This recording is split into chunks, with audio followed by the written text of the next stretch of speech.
Demi nama Bapa dan Putra dan Roh Kudus. Amin. Shalom. Saudara-saudari umat beriman yang terkasih dalam Kristus Yesus. Selamat berjumpa dalam renungan media sosial MSC Provinsi Indonesia edisi 21 Maret 2021 yang merupakan hari Minggu Prapaskah kelima dengan tema telah tiba saatnya. Saudara-saudari, kita memasuki hari Minggu Prapaskah kelima. Kita semua diharapkan sudah siap untuk memuliakan Tuhan. Bacaan-bacaan kitab suci pada hari Minggu ini membantu kita untuk menyadari bahwa saat keselamatan dalam rencana Allah sudah tiba. Tuhan Yesus dalam Injil mengatakan dengan terus terang tentang pengorbanannya untuk menyelamatkan manusia sesuai dengan kehendak Allah Bapa. Saat ini adalah saat yang tepat di mana Bapa memuliakan putranya. Tuhan Yesus menyebut dirinya sebagai biji gandum yang jatuh ke tanah dan mati agar dapat menghasilkan buah berlimpah. Injil Yohanes pasal 12 ayat 20-33. Sebagai putra Allah, Yesus belajar menjadi taat dalam penderitaan untuk menjadi pokok keselamatan kekal bagi semua orang yang taat kepadanya. Surat kepada orang Ibrani pasal 5 ayat 7-9. Yesus adalah pelaksana perjanjian Allah yang baru, di mana Allah mengampuni kejahatan dan dosa umatnya dan tidak akan mengingat dosa-dosa umatnya. Yeremia pasal 31 ayat 31-34. Saudara-saudariku yang terkasih, lebih khusus perikop Injil Yohanes pasal 12 ayat 23-24, Yesus mengatakan, telah tiba saatnya anak manusia dimuliakan. Yesus dengan terus terang mengatakan bahwa sekarang saatnya sudah tiba di mana Bapa mempermuliakannya sebagai anak. Yesus dipermuliakan dengan mengangkatnya dari atas bumi. Ini dengan demikian semua orang akan memandang dan bersatu dengannya. Saat atau waktu yang Yesus maksudkan erat kaitannya dengan saat kematiannya.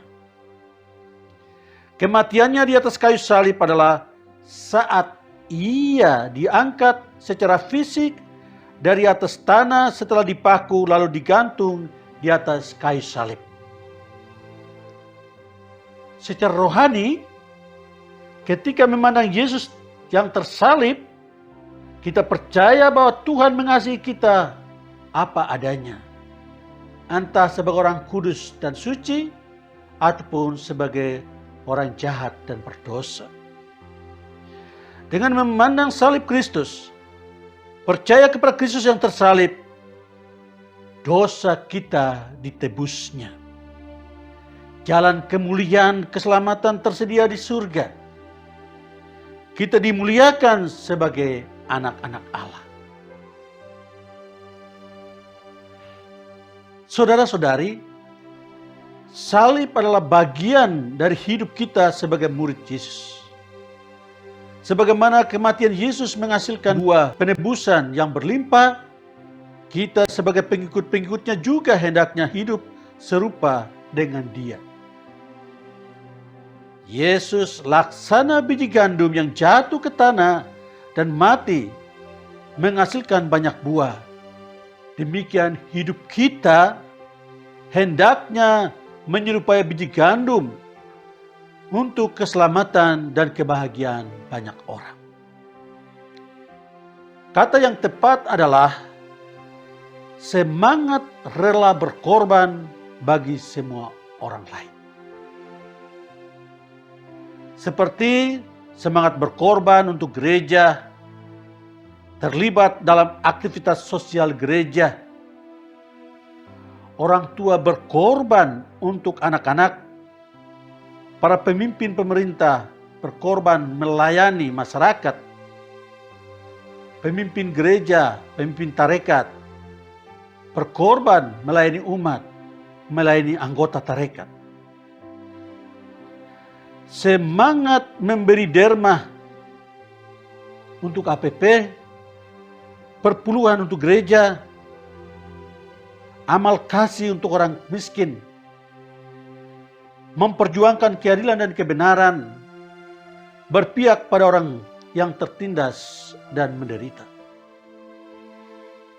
Saudara-saudariku yang terkasih, nilai lain dari penderitaan Yesus adalah setiap kali merayakan Ekaristi bersama, kita membuktikan bahwa Yesus ditinggikan di atas bumi, dan dengan kematiannya Ia mempersatukan semua orang dari berbagai suku dan bangsa.